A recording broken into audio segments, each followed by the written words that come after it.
dhënë Zoti që do të marrim nga fjala e Tij, edhe të marrim nga e vërteta e Tij. Do doja që të lexojmë bashkë nga Veprat e Apostujve, kapitullin e parë, vargu 1 deri në vargun 8, duke menduar për të vërtetën se si fryma na fuqizon për mision, për misionin e kishës. Veprat e Apostujve, kapitulli i parë, 8 vargjet e para. Le të lexojmë bashkë. Veprat 1 deri në 8. Tregimin e parë e bëra o Teofil rreth të gjitha gjërave që Jezusi filloi të bënte dhe të mësonte deri ditën në të cilën u mor lart në qiell, pasi u dha urdhërime nëpërmjet frymës së shenjtë apostujve që zgjodhi, të cilëve mbasi ai vuajti edhe u aparaqiti veten të gjallë me shumë prova të qarta gjatë 40 ditëve, duke u parë prej tyre dhe duke folur për gjërat rreth mbretërisë së Perëndisë. Dhe duke u mbledhur bashkë me ta, i porositi që të mos largoheshin nga Jeruzalemi, por të prisnin premtimin e Atit, të cilin, tha Jezusi, e dëgjuat nga unë, sepse gjoni vërtet pagzoi në ujë, por ju do të pagzoheni në frymën e shenjtë, jo shumë ditë mbas këtyre ditëve. Kështu, kur ata u mblodhën e pyesnin duke thënë: Zot, vallë në këtë kohë do t'ja rivendosësh mbretërinë e Izraelit? Por ai u tha atyre: Nuk ju takon juve për të njohur kohërat apo periudhat, të cilat Ati caktoi me pushtetin e vet. Por ju do të merrni fuqi kur të ketë ardhur fryma e shenjtë mbi ju, dhe do të jeni dëshmitarët e mi në Jeruzalem, në gjithë Juden dhe Samari, dhe deri në fund të botës. Vajti një djalë edhe bleu një kompjuter të një nga ato qendra tregtare, edhe ishte shumë i gëzuar, një kompjuter i ri nga këta që jo këta laptopët, nga këta desktop si quhen. Edhe vajti në shtëpi edhe provoi ta ndiste edhe të punonte me të, mirë po nuk punonte fare kompjuteri. Edhe gjeti tek ajo fleta e garancisë, gjeti numrin e atyre të qendrës tregtare, edhe e mori në telefon dhe i tha: Nuk punon fare ky kompjuteri. Po si s'punon? Po fare nuk ndizet ta. Po mirë tha, provoj një herë. Ja të vete tha. Tani tha, shtype këtë buton. Ku është ky butoni thot? Butoni është këtu poshtë. Një sekond tha, se s'kemi drita, dale ty. Po nuk mund të ndizej kompjuteri, apo jo, se s'kishte dritë. Nuk ishte si të ndizej. Është e njëjta gjë. Në qoftë se fryma e shenjtë nuk do të vijë. Në qoftë se fryma e shenjtë nuk do të derdhet. Në qoftë se fryma e shenjtë nuk do të punojë në kishën e Krishtit dhe përmes kishës së Krishtit, asnjë gjë nuk ka për të ndodhur për mbretërinë e Perëndisë. Fryma e shenjtë është fuqia, edhe jep fuqinë përmes të cilës gjithçka do të ndodhi, përmes kishës së Tij në punën e Ungjillit. Teksa do të shikojmë këto vargje, unë kam dashur të mendoj për 3 gjëra. Gjëja e parë në lidhje me misionin e kishës, se për këtë po flasim, se si fryma e shenjtë na jep fuqi dhe na fuqizon për misionin e kishës. Gjëja e parë që kam dashur të mendoj është çfarë është misioni i kishës. Tani mund të përgjigjemi, mund të flasim gjëra gjatë, të predikojmë gjëra gjatë, por le të mundohemi të kuptojmë shkurtimisht çfarë është misioni i kishës. Në fakt Luka e fillon vëllimin e tij të dytë, e fillon tregimin e tij të dytë, që në vargun e parë duke thënë: Tregimin e parë e bëra o Teofil, mbi gjithë gjërat që Jezusi nisi edhe të bëj edhe të mësoj. Domethënë, Luka po thotë që unë e kam bërë tashmë një tregim. Edhe ne e dimë që tregimi i parë i Lukës është Ungjilli i Lukës. Edhe në këtë tregimin e parë, ai tregoi se çfarë gjërash Jezusi edhe bëri edhe mësoi. Edhe tani, në këtë vëllimin e dytë, domethënë në këtë librin e dytë, Luka do të tregojë se çfarë gjërash Jezusi vazhdoi të bëjë. Nëse në tregimin e parë ai foli dhe tregoi se çfarë gjërash Jezusi bëri, çfarë gjërash Jezusi filloi të bënte dhe të mësonte, tani në këtë tregimin e dytë, në gjithë veprat e apostujve, Luka do të tregojë se çfarë gjërash Jezusi do të vazhdoi të bëjë edhe të mësojë. Edhe në të vërtetë teksa do të lexosh librin e veprave, ti do të shikosh se çfarë gjërash në të vërtetë Jezusi po bën, por tashmë ai nuk po i bën vetë fizikisht, se ne e dimë që ai nuk është. Në fakt, teksa vazhdojmë veprat ne e dimë që këtu do të ndodhë lartësimi dhe ngritja e Jezusit në qiell. Edhe Jezusi do të vazhdojë të bëjë gjëra, Jezusi do të vazhdojë të mësojë gjëra, por tani do ta bëjë përmes kishës së tij.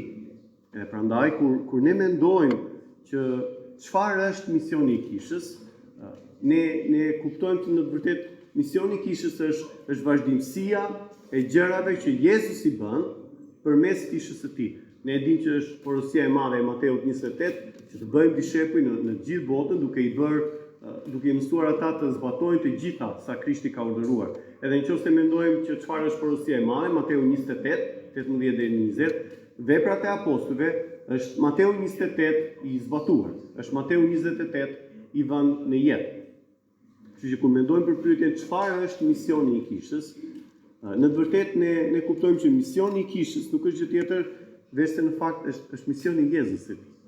Misioni i kishës nuk është misioni i kishës në të vërtetë, misioni i kishës është misioni i Jezusit, sepse Jezusi filloi të bënte, edhe Jezusi do të vazhdojë të bëjë, por tani do të vazhdojë të bëjë përmes kishës së tij.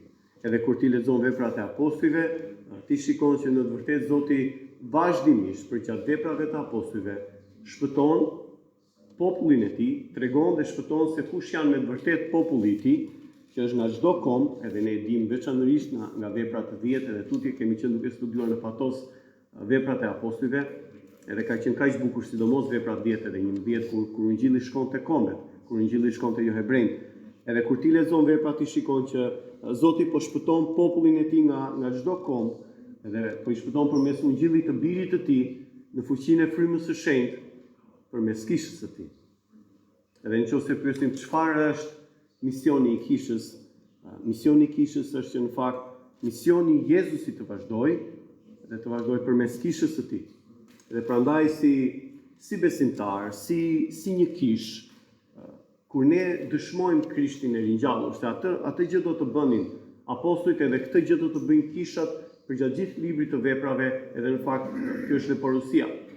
Kur ne dëshmojmë Krishtin e ringjallur, kur ne bëjmë dishepuj, kur ne mësojmë njerëzit që të zbatojnë të gjitha sa Jezusi na ka urdhëruar, kur ne themelojmë kishat në Ungjillin e Krishtit, edhe kur ne shkojmë edhe mbjellim kisha të tjera, edhe kur ne çojmë përpara punën e Ungjillit. Në thellë ne nuk po bëjmë gjë tjetër, veçse po bëjmë i vegla në dorën e Perëndisë. Po bëjmë i vegla në udhëheqjen dhe në fuqinë e frymës së shenjtë, që puna e Ungjillit të shkojë përpara, që misioni i Jezus Krishtit të shkojë përpara, kështu që çfarë është misioni i kishës? Misioni i kishës është në fakt Jezusi të çojë para misionin e tij përmes kishës së tij. Kjo sjell tek ne pyetje edhe reflektime që a jemi pjesë e misionit të kishës? A mendojmë për këtë gjë? A kuptojmë rolin edhe vendin që kemi në këtë gjë? Ne kemi dëgjuar se si fryma na shenjtëron, kemi dëgjuar se si fryma na jep dhunti. Edhe një nga gjërat që Mario na tha është që dhunti që fryma na i ka dhënë për të shërbyer njëri tjetrit, për të ndërtuar kishën. Edhe në fund kjo do të shkojë pikërisht te kjo gjë, që Ungjilli të shkojë përpara, që Ungjilli të përparojë. Edhe nëse për shembull drejtuesi i kishës po të kërkon të bësh diçka, po nuk supozohet edhe nuk po të kërkon të bësh diçka për rehatin e tij, po e bëjmë diçka për Krishtin. Është që emri i tij të lartësohet, është që Ungjilli i tij të përparojë. Edhe kjo patjetër duhet të sjellë pyetje dhe reflektime tek vetja jonë. Apo marr pjesë në misionin e kishës? Apo dishepullizohem? A jam unë duke u mbushur me frymën e shenjtë që të mund të kontribuoj edhe unë, që të mund të ndikoj edhe unë, që të çoj përpara Ungjillin e Krishtit? Po vinim dje me studentët e Ersekës, po vinim nga Patosi për në Fier, edhe po më pyeste Isaku, tha sa vite ke në shërbes edhe gjëra të tilla, edhe më tha çfarë është pjesa më e preferuar që ke në shërbes, cila është pjesa më e bukur e të qenit në shërbes. I thash, gjëja më e bukur dhe gjëja më inkurajuese, gjëja më e mrekullueshme e të qenit në shërbes. Edhe kjo nuk është vetëm për ata që janë në shërbes, është për çdo besimtar në fakt. Është që Perëndia hyjnor të përdori një mëkatar për të shpëtuar mëkatar të tjerë. Ne e dim që Perëndia mund t'i shpëtojë vetë njerëzit, ai nuk ka fare nevojë për ty dhe mua. As pak. Ai mund t'i shpëtojë të gjithë vetë. E megjithatë, Zoti ka zgjedhur në urtësinë e tij hyjnore dhe në hirin e tij hyjnor, ka zgjedhur të përdori njerëz si ty dhe si unë. Njerëz me mëkat, njerëz të dobët, njerëz egoista, njerëz që përtojnë, njerëz që shpeshherë vuajnë pasojat e mëkatit, njerëz ndonjëherë të sëmurë, njerëz që kanë probleme. Ai vazhdon t'i përdori për të shpëtuar njerëz të tjerë që janë fiks si ai. Normalisht i do të zgjidhje dikë që ishte më i miri të gjithëve. Por jo Zoti hyjnor. Ai ka zgjedhur mëkatar për të shpëtuar mëkatar. Kjo është madhështore. Kjo është hir i plot. Edhe misioni i kishës, edhe misioni ynë si besimtar, është që Jezusi të vazhdoj para misionin e tij për të shpëtuar popullin e tij, përmes nesh. Edhe kjo është hir. Çfarë është pra misioni i kishës? Së dyti, ne po themi që për misionin e kishës, ne kemi nevojë që fryma e shenjtë të na fuqizojë. Tani, pse na duhet të na fuqizojë? Pyetja e dytë që po mendoja është, pse duhet fuqi për këtë misionin e kishës? Në fakt, para se sa themi pse duhet fuqi, duhet bëjmë një pyetje tjetër, çfarë lloj fuqie na duhet? Për këtë misionin, për të shpëtuar shpirtra njerëzish edhe të dishepullizohen njerëzit, edhe të ndërtohet kisha, edhe që puna e Ungjillit të shkojë para, çfarë lloj fuqie duhet? Po sipas vargu 8, ata do të merrnin fuqi, kur do merrnin fuqi ata? Ata do të merrnin fuqi kur fryma e shenjtë të vijë tek ata. Çfarë do të thënë kjo? Do të thënë që duhet një fuqi hyjnore. Do të thënë, fuqia që duhet, që puna e Ungjillit të shkojë përpara, duhet një fuqi hyjnore. Dhe kjo automatikisht na sjell tek pyetja radhës. Pse duhet fuqi për punën e Ungjillit? Dhe pse u dashka fuqi hyjnore për punën e Ungjillit? Edhe për misionin e kishës, ne mund të japim një listë të gjatë me arsye pse duhet fuqi hyjnore për punën e Ungjillit dhe për ndërtimin e kishës. Unë kam menduar vetëm disa, edhe do mundohem të them shkurtimisht pse na duhet fuqi hyjnore. Po ne na duhet kuptojmë që në këtë punën e Ungjillit që ne kemi dhe në këtë misionin që kisha ka, ne e dim që ka armiq. Edhe përgjatë veprave të apostujve, teksa lexon veprat e apostujve, ti shikon që kjo është shumë e qartë. Ka disa armiqe dhe ne e dim që janë 3 armiq më kryesor që ka kisha edhe që ka besimtari. Ne e dim janë Satani, e dim që është bota, edhe treta jemi vetë, patjetër. Edhe ndoshta edhe kur themi jemi vetë, më kujton atë historinë, duhet ta keni dëgjuar. Vajti një ditë pastori kështu, ishte një çik vonë, edhe vajti për në kishë, edhe atje përjashta pas Satanit, edhe po qante Satanit. Edhe i tha pastori, "Qa ke?" I tha, "Pse po qanë?" "Po ja," i tha, "jam mbledhur tërë ata besimtarët brenda te kisha, tha, ma hedhin mua fajin për të gjitha. Pse ata s'kan faj, tha?" Edhe ne pëlqejmë këtë gjë. Ne pëlqejmë t'ja hedhin fajin Satanit, botës, pastorit njerë nuk bëhet fjalë, por jo unë. Por janë këta 3 armiq kaq të mëdhenj. Satani, bota, edhe egua jonë, edhe vetë ne. Dhe në këtë mision, këta 3 armiq janë gjithmonë të dukshëm. Çfarë ndodh për gjatë veprave që na e bën shumë të qartë që kemi nevojë për fuqi hyjnore në këtë luftë frymërore. Sepse jemi në luftë frymërore. Po në fakt misioni, nëse shikojmë veçanërisht vargun 8, ku do të fillonte misioni i kishës? Do të fillonte në Jeruzalem. Po çfarë kishte ndodhur në Jeruzalem? Po në Jeruzalem kishte ndodhur që kishin vrarë Mesian. Edhe këta do të fillonin punën e tyre, do të fillonin punën e ungjillit, misionin e tyre, do ta fillonin në Jeruzalem. Edhe në Jeruzalem nuk është se kishin ndërruar partitë politike, ishin sërish të njëjtët kryepriftërinë. Ne shikojmë te Veprat e Apostujve 4, që kryepriftërinjt që i bëjnë gjyq Pjetrit edhe Gjonit, apostujve, janë të njëjtët që i kanë bërë edhe Jezusi. Domethënë kur të fillojë puna e ungjillit, do të fillojë në Jeruzalem, atje ku zakonisht është e vështirë, te shtëpia jote, domethënë, tek të tut. Edhe do fillojë me kundërshtira të mëdha, me njerëz që përderisa kanë vrarë Krishtin, përderisa kanë vrarë Mesian, ty s'llogarisin fare, domethënë. Edhe është e vështirë kjo punë. Është e vështirë sepse do të fillojë me të vetët, do të fillojë aty ku ti je, në shtëpinë tënde. Do të duhet të kundërshtosh ca gjëra që me shtëpinë apo me shoqërinë i ke pasur shumë të natyrshme ti bësh. Por tani nuk do duhet i bësh më. Edhe kjo mund të të kushtojë. Gjëra nga më të ndryshme, minimumi do të kushtojë mos marrë në telefon për kafe.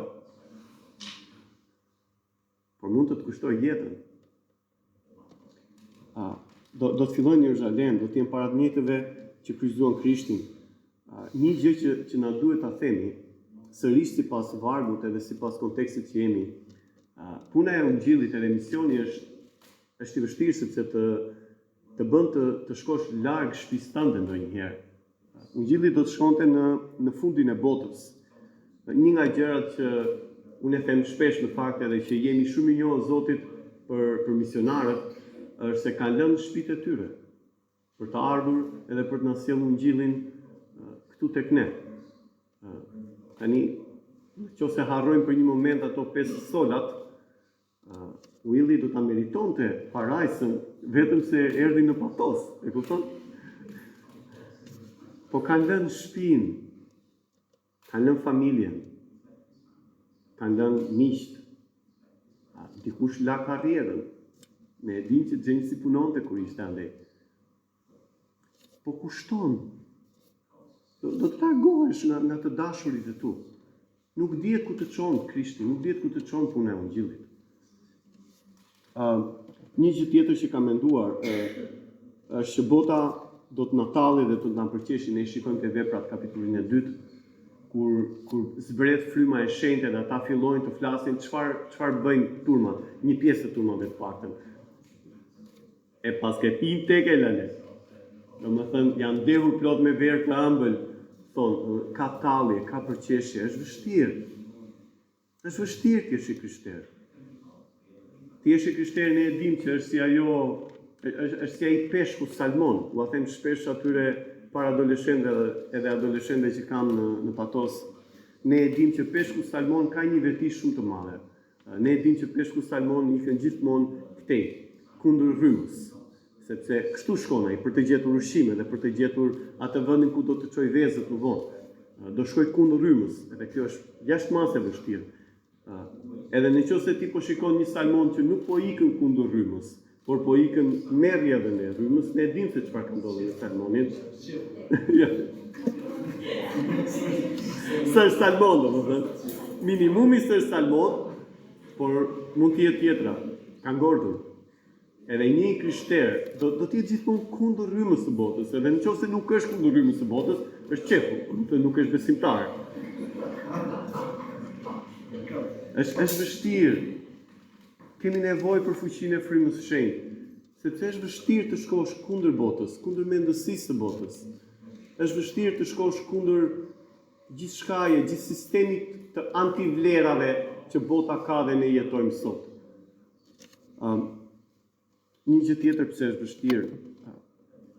Sërish e shikojmë tek Veprat, veçanërisht te Veprat 5 dhe te Veprat 8. Ka hipokrit dhe ka hipokrizi në kish. Minimumi Veprat 5, Anania dhe Safira. Po ka hipokrizi në kish. Edhe ne e dim që kur ti shikon veprat e apostujve, ti shikon që puna e ungjillit mundohet të pengohet në dy mënyra. Nga jashtë, nga brenda.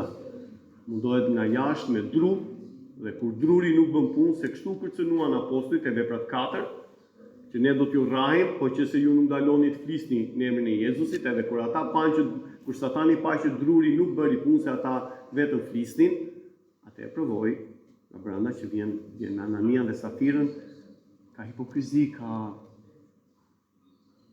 probleme brenda në kishë. Një gjë tjetër, do të ketë persekutim, veprat 9, veprat 12.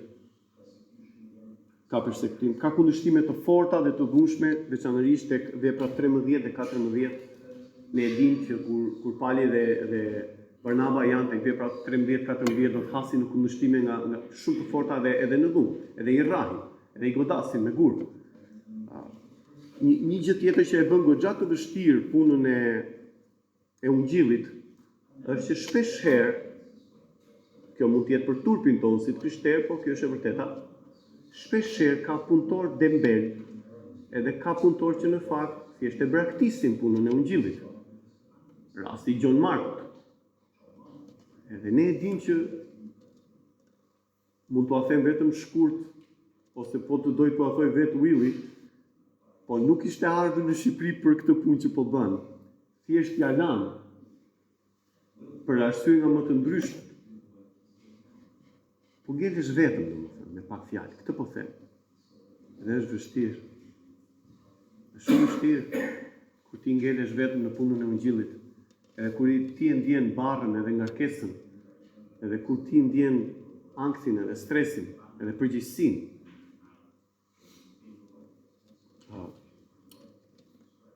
Ka probleme me ungjillin, vepra 15, synohet direkt ungjilli, dhe ne na duhet të jemi jashtë masë të urtë dhe të mençur, sepse mund të synohet ungjilli.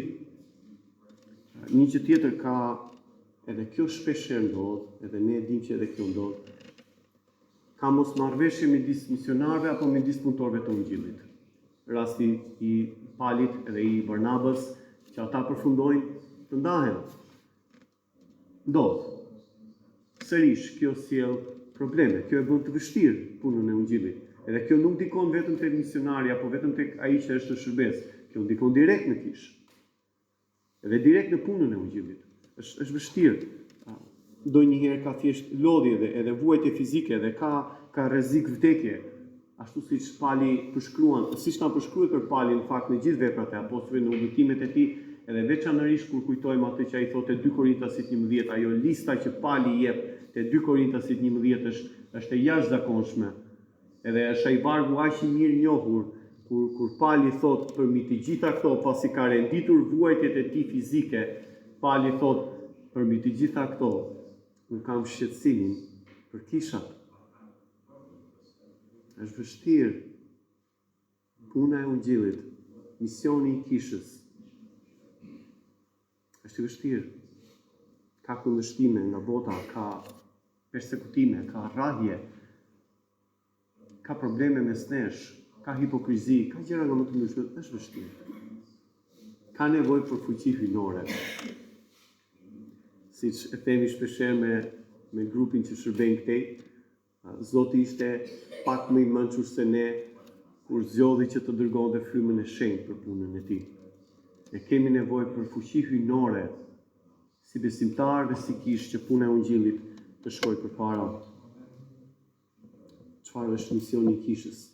Misioni i kishës është që Jezusi të vazhdojë misionin e tij përmes kishës së tij. Për këtë ka nevojë për fuqi hyjnore. Në së fundi, si marrim fuqi nga fryma e shenjtë, si na fuqizon fryma e shenjtë, që të mund të vazhdojmë punën e ungjillit, që të mund të vazhdojmë misionin e ungjillit. Po, unë kam menduar disa gjëra dhe më lejoni t'i them shkurtimisht. Sërish, vemi te vargu 8. Kur do merrni fuqi ata? Si do merrni fuqi? Kur fryma e shenjtë të vijë mbi ju. Mënyra e parë në fakt se si ne marrim fuqi për të vazhduar punën e ungjillit është kur fryma vjen tek ne, kur ne mbushemi me frymën e shenjtë. Edhe në fakt ne shpeshherë përfundojmë tek ai realiteti që ne lutemi që Zoti të ndryshojë gjërat, ne lutemi që Zoti të ndryshojë realitetin. Po në fakt Zoti ka plane të tjera dhe shpeshherë Zoti nuk e ndryshon realitetin, Zoti thjesht të ndryshon ty. Edhe të ndryshon ty në mënyrë se si ti përqasesh me realitetin, në mënyrë se si ti e përballon, në mënyrë se si ti e përjeton, në mënyrë se si ti reagon. Shpeshherë përfundojmë të jemi në situata si shokët e Danielit. Keni parasysh ata 3 shokët e Danielit që u hodhën në furrën e zjarrit me Nebukadnesarin, mënyra më e madhe se si Zoti i shpëtoi ata në fakt ishte ai 4-ti. Se kështu thot Nebukadnesari te Danieli, thot, "Ore, a hodhën 3 veta?" "Po, mbreti," thonë ata, "po pse po shikoj 4?" Edhe i 4-ti i ngjan një bir i Perëndie. Mënyra më e madhe se si Zoti na jep fuqi për të vazhduar punën e Ungjillit, për të vazhduar misionin e tij si individ dhe si kish, është kur fryma e tij vjen këtu mbi ne. Është prania e tij.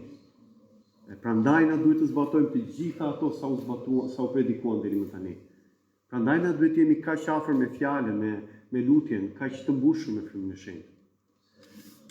Kështu që prania e Zotit, edhe kujtojmë Krishtin, por para se sa Krishti të pasi u pagëzua dhe para se të shkonte të fillonte shërbesën e tij, do të shkonte të tundojë. Çfarë erdhi te Krishti para se sa të fillonte shërbesën dhe të tundojë? Fryma zbriti tek ai. Edhe njëjta gjë tek vepra 2. Zbriti fryma që u dha fuqi për të vazhduar gjithë punën e Ungjillit. Lutja, përmes lutjes veçanërisht veprat 4 në vargu 13 dhe vargu 31, ne shikojmë kishën që në mes të përsekutimit ata luten. Edhe fryma zbriti në mënyrë fuqishme mbi ta. Lutja na ndihmon që ne të mbushemi me frymën e shenjtë edhe ne të fuqizohemi për punën e Ungjillit. Fryma na jep guxim për të shpallur të vërtetën. Thuhet veçanërisht te veprat 4:31 dhe 4:33, që ata e shpallnin me anë të frymës së shenjtë, ata e shpallnin me guxim fjalën e Perëndisë. Edhe është fryma që vjen edhe na jep guxim. Edhe na jep çiltërsi dhe na jep forcë të shpallim të vërtetën. Shpeshherë fryma bën gjëra të fuqishme përmes nesh. Ato gjëra që ai bënte përmes apostujve, edhe shenjat edhe mrekullitë që i bënin, fryma i bën sot përmes kishës edhe përmes lutjes, përmes mënyrës se si ai e përdor kishën e tij për të treguar Ungjillin edhe për të bërë vepra të mëdha. Edhe se do thoni ju që e paske kapur me Willin sot, po më lidhet me predikimin, po sërish domethënë Willi ka filluar të eci kur kisha e mamas së tij, apo jo, nuk ishte shpëtuar, jo, ishte shpëtuar mami në atë kohë. Domethënë një shoqe e mamit të Willit ishin duke u lutur kisha e saj për shërim për Willin edhe në atë moment u shërua. Është sërish si Zoti vazhdon edhe punon përmes kishës së tij, edhe përmes lutjes. Kur shikojmë te veprat 6, Zoti që kemi Stefanin, te veprat 6 edhe veprat 7, që Zoti i jep edhe i mbush përmes frymës së shenjtë me besim edhe me fuqi edhe me urtësi. Kur Perëndia i jep kurajo për të dënuar ligësinë, kujtojmë te vepra 13 kur ai burr u kthye, pali u kthye atij burrit dhe i tha o njeri lig, edhe biri i djallit. Edhe e thuhet aty që pali në fuqinë e frymës së shenjtë e bëri këtë gjë. Kur fryma na ngushëllon, që është kaq e nevojshme, Gjoni 14 që kemi përmendur kaq shpesh, është një nga mënyrat më të zakonshme, më të shpeshta se si fryma na jep fuqi të vazhdojmë para. Kur ne vuajmë, kur ne kalojmë ditë të vështira si kish, edhe ne kemi kaluar ditë të vështira si kish, veçanërisht në Patos dhe në Fier. Jo se ju të tjerët jo, por flas për këto vitet e fundit që kemi kaluar. Kur kemi humbur antar të kishës, kur kanë vdekur antar të kishës. Se si fryma na ka ngushëlluar dhe na ka ndihmuar të vazhdojmë edhe të ecim përpara. Edhe na ndihmon të vazhdojmë shpalljen e Ungjillit. Ai është ngushëlluesi ynë. Edhe ne shikojmë te veprat 9:31 kur pali, kur thuhet aty që kishat në ngushëllimin e frymës së shenjtë rriteshin edhe ndërtoheshin. Një gjë tjetër kur ne forcohemi në njeriu e përbrendshëm, Efesianët 3:16 sërish e dëgjuam sot, Pali lutet dhe thotë që me anë të frymës së shenjtë të forcoheni në njeriu e brendshëm. është një nga mënyrat më të nevojshme se si fryma e fuqizon kishën e tij për punën e Ungjillit. Dhe prandaj kemi nevojë të mbushemi me frymën e shenjtë. Prandaj thot Luka në vargjet 4 dhe 5, Jezusi i thotë që shikoj gjoni vërtet pagëzoi me ujë, por ju do të pagëzojeni me frymën e shenjtë. Dhe ne e dimë që pagëzimi nuk ishte kështu spërkatje. Ne e dimë që pagëzimi ishte një zhytje e plotë. Edhe ata ashtu do të merrnin fuqinë kur do të ishin të zhytur plotësisht, kur do të ishin plotësisht të mbërthyer edhe të përpirë në frymën e shenjtë. Është kur ne mbushemi me frymën e shenjtë që realisht ai na fuqizon edhe na ndihmon. Puna e Ungjillit, misioni i kishës është të çojmë para punën e Ungjillit, është që Jezusi të vazhdojë misionin e tij përmes nesh. Dhe kjo është e vështirë, dhe kjo do një fuqi hyjnore, do një fuqi nga fryma e shenjtë që ne e marrim duke qenë të mbushur me ta. Edhe më lejoni të mbyll me një histori që besoj na ndihmon të kuptojmë qartë se cili është misioni i kishës, çfarë fuqie kemi nevojë dhe pse kemi nevojë. Meqense kemi këta studentët nga Erseka. Ishte një shkollë biblike, edhe ata kishin një pedagog, një mësues që do të mësonte atyre si të predikonin. Edhe në fund të kursit, ky pedagogu i merrte studentët, do t'i vinte në test, apo jo, do t'i vinte në provë. Po ky e kishte një çik provimin të veçantë. Edhe si e kishte provimin.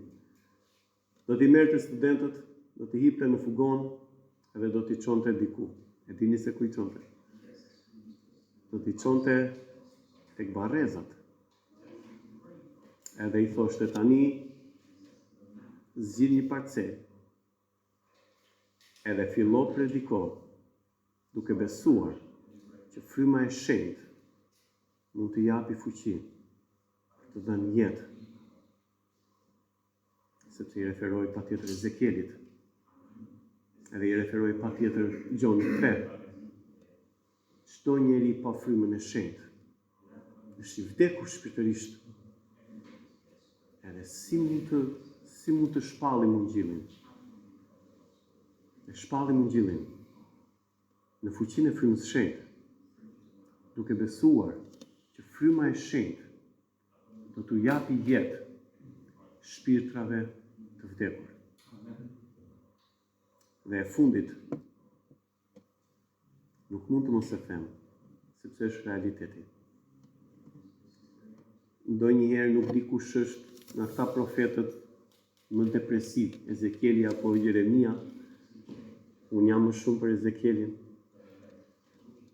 Nëse ju kujtohet kur do të fillojë Ezekieli shërbesën e tij, është frikshëm kur e mendon, edhe i thot Zoti, shko të predikosh, po ta dish para se sa të vesh, ata janë një popull me qafë të fortë. Edhe balli i tyre, i thot, është si diamant. Edhe është vetëm në fuqinë e frymës së shenjtë. Edhe është vetëm në fuqinë e frymës së shenjtë që puna e Ungjillit mund të vazhdojë, kur populli i Zotit bëhet kaq kokfort. Edhe është vetëm në fuqinë e frymës së shenjtë kur ne u predikojmë shpirtrave të vdekur, duke besuar që Zoti do t'i rilind, ashtu si na ka rilindur ne. Sepse Perëndia hyjnor ka zgjedhur në hirin e tij sovran dhe hyjnor që të shpëtojë mëkatar përmes mëkatarëve. Zoti na bekoj.